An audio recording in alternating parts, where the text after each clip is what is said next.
We finally have gameplay footage of Astronauts, and it's got some new features and parts that we have never seen before.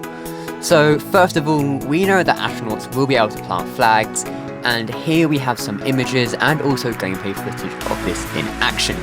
You can also remove the flag once it has been planted, and there is presumably more work on these to be done. Now, we recently had rocks added to the surface of planets, and I covered in another video that astronauts will be able to collect these and pick them up. And we can finally see that in action here with this button, which allows for astronauts to collect these.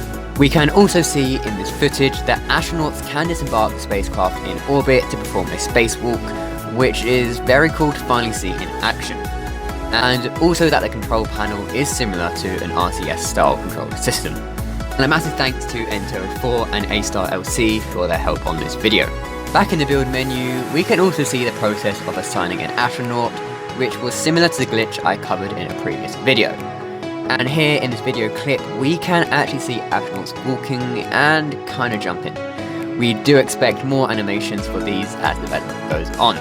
However, before we get on to brand new parts for astronauts, these videos take a lot of time, so subscribing will help a lot. On to the first new part. As far as we know, a seat will be added to the game. This is presumably for liftoff and landing.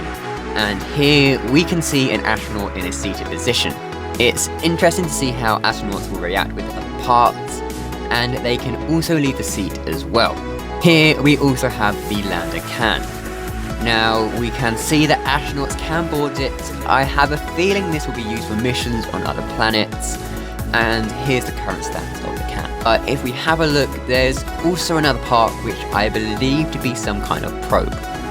Now, this isn't about astronauts, but here we can also see some more engine variants. We can assume these are vacuum engines, but we haven't seen this engine before, and I'll be covering that in a video soon.